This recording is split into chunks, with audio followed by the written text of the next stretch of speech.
Hello everyone, Hyper here. On Tuesday, they added some additional changes to the 7.3 Frost DK patch notes, and they also released some numbers for the Tier 21 set bonuses. And I thought I'll make another short discussion video. This is going to be about 10 minutes probably, just covering how they redesigned our level 75 row and how our new tier set's going to look like. Um, I'm only doing this video 2 days late because if you follow me on Twitter, you probably noticed that I'm a little bit busy revamping and redoing my entire Twitch art, Twitter art, YouTube art, and all that good stuff. Should be done in a few days. Really looking forward to that.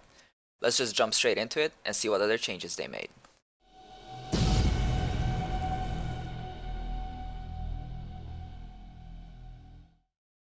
They made a few tuning changes, and they also redesigned our level 75 row. For the tuning changes, Obliteration now causes Howling Blast and Frost Strike to trigger Killing Machine. Before the patch, or in 7.2.5, and before that, only Frost Strike triggers Killing Machine. So if you get a Rhyme proc during your Obliteration, you can't use it, because you just have to use those Frost Strikes to get more Obliterates in. But with this, it's actually really nice, because if we get a Rhyme proc, we can use it without having to waste a second of Obliteration. And I really like this change. This should have been implemented from the start of the game, but I'm really glad to see this. The other one is that our overall damage buff on 7.3 went down to 21% from 27%. I guess they just overestimated DK DPS a little bit with the change. This is just a straight numbers game, so we'll see if this makes it to live. But here comes the interesting part. So in our level 75 row, they redesigned all three of the talents. So Permafrost, they actually just buffed from 30% to 75%, which is really nice because it was starting to kind of fall behind. Our auto attacks are not doing that much damage compared to our other abilities, so our shield wasn't that noticeable, but with 75% we'll definitely see it. Next, White Walker was redesigned. The ability now cools down 100% faster if there are no enemies within 10 yards. So if you use it and there's no enemies within 10 yards of you for the entire time, then your White Walker will be about an 18-second cooldown from what I noticed on PTR. But this is, again, in the situation where you don't go close to any enemies at all for the entire duration of the cooldown. Volatile Shielding was actually removed, which I'm glad about because I didn't really like that talent. And they added Inexorable Assault, which is every 2 seconds you're not meleeing, you gain a stack, which causes your next melee attack to deal extra frost damage, and this only happens during combat. On the PTR, this buff capped at 10 stacks, and it looked like you consumed 1 stack per melee attack, rather than consuming all 10 if you got to 10 at the same time and hitting for a, like 3 million, which is just insane. From the few tests that I did earlier today on the PTR, it did anywhere between 2 and 3-ish million damage. Again, this does depend on how much mastery you have because it is frost damage.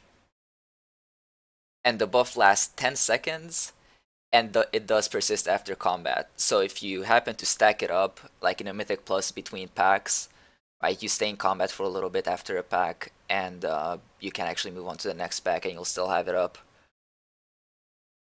Now, this is actually a really interesting talent because it tries to compensate for us having a lack of mobility.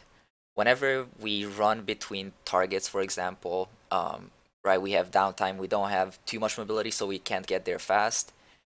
And this is supposed to make up for the time we spend running. While other classes have, a Shadow Step, which basically does the exact same thing, right? A rogue shadow steps from one target to the next. He doesn't have downtime, so he can keep attacking. We will have to run from one target to the next, but when we get to our next target, we'll actually do more damage for the first few seconds, which makes up for that downtime that we spent running.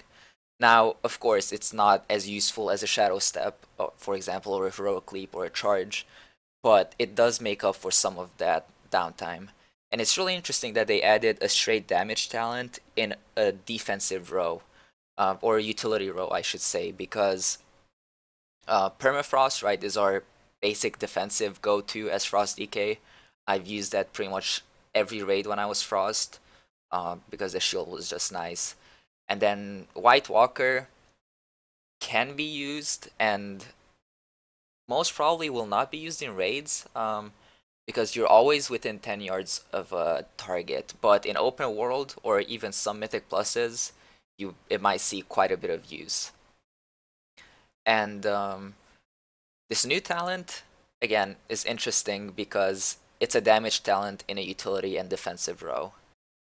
They actually mentioned this in the forum post, that it's kind of a weird direction that they're going to with adding a damage talent to utility row.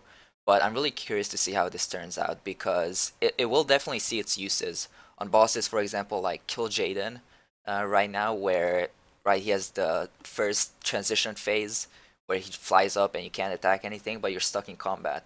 So when he comes back down, you'll be at 10 stacks guaranteed. Or when you have to run out and soak Armageddons, and especially in Tomb of Sargeras, we saw that there's a lot of bosses where we have to leave melee range. But then the question becomes, is it worth giving up the 75% shield from our auto attacks for a little bit of extra damage? And we'll actually have to look at logs once people start using this to see how much damage they're actually getting out of it, to see if it's worth using. But for example, on easy mythic farm bosses, I will most definitely take this talent over Permafrost. On more difficult bosses where health actually matters, like for example, we just did Sister's Progress last week, and I was using Prides because there were moments in the fight where I was taking insane amounts of damage, and Prides helped me survive. And without it, probably I would have died, maybe not, who knows. But in situations like that, I would probably take Permafrost if I was Frost instead of Unholy. And it adds an interesting dynamic to the gameplay, and it actually makes our level 75 row have choices to which way we want to move. More damage, more defensive, more utility. And that Permafrost will have probably its same uses as it does now on high uptime bosses, where IA, I'm just going to call it IA, easier to say, doesn't really have time to proc. So Croesus, for example, where you have basically 100% uptime, well, as a DK, because you soak the front row, or any of those style bosses where you don't really leave the boss's melee range, so you don't make use of White Walker or the IA talent, so you just take the shield because it's a nice little defensive buff. And then, as I said, White Walker will probably be an open world talent, or if you're doing old content, right, you can White Walker more often. Maybe in some Mythic Pluses where there's quite a bit of running between packs, you might use it. But on bosses, it's just weird because IA and Permafrost are going to be really good talents now. Well, Permafrost at least will be a really good talent now, and it was already the go-to talent for most people. And buffing it by more than double will just make it that much better. So I don't see White Walker having much use in Mythic or Heroic raiding. Maybe there's going to be some bosses that you might use it on, but it's going to be a very, very niche pick. Next, I wanted to talk a little bit about our tier 21, because they did release the numbers for it. These are, again, just preliminary numbers, and these are subject to change since they're on the PTR. So our 2-piece has a 15% damage buff on Howling Blast and Obliterate. If you watched my last video or kept up with the PTR changes, Freezing Fog was nerfed by 10%.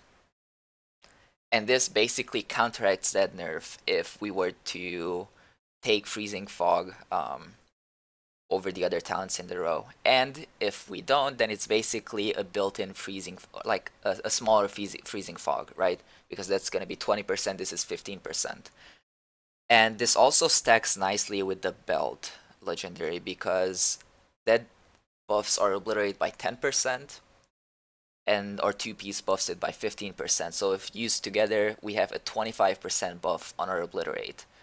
This just makes me think that Obliteration build will be the go-to, most likely, because a lot of these things tend to buff our Obliterate, and with the nerfs to Breath of Sindragosa and all the talent synergies that came with it, we might see a move over to the Obliteration build.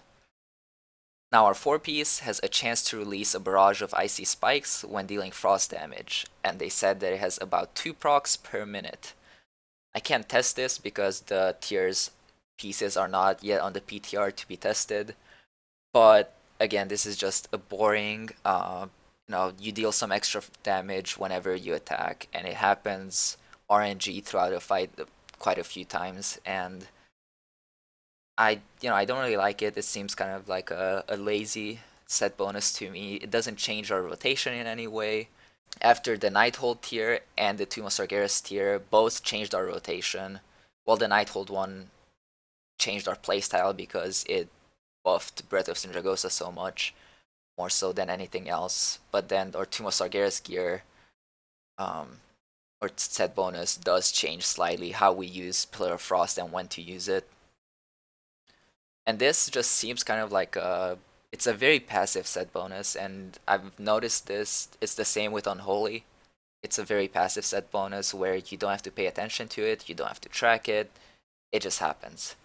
And I'm not in general a big fan of these, but again, boring doesn't mean bad. It will come down to tuning and how much does this 4-piece actually increase our DPS. If it's a 5-6% damage increase, then it's going to be a nice set bonus. If it's a 1-2% damage increase, then it's basically useless. And yeah, that just comes down to tuning. One last thing that I wanted to mention was our level 60 row, because Winter is Coming has been selected for me as a Frost DK since basically Legion launched. I only used Abomination's Might, I think, on Odin, on those ads, so they get stunned sometimes, but other than that, I don't think I ever used it. And then Blinding Sleet, I never used either, because Winter is Coming is just such a reliable stun most of the time. And I really like to see some changes to that as well, if they're overhauling our utility rows, which is the 60 and 75 row. And they did a really good job, in my opinion, with the level 75 row, and I'd like to see some changes with Abomination's Might and Blinding Sleet, potentially, to make them viable in certain situations. That's pretty much all I have to say about these 7.3 changes, and if you guys enjoyed the video, please hit the subscribe button, and I would also love to see what you guys think about Frost DK in general, in the 7.3 patch, and more specifically, these changes. Thank you so much for watching, and I'll see you on the next video.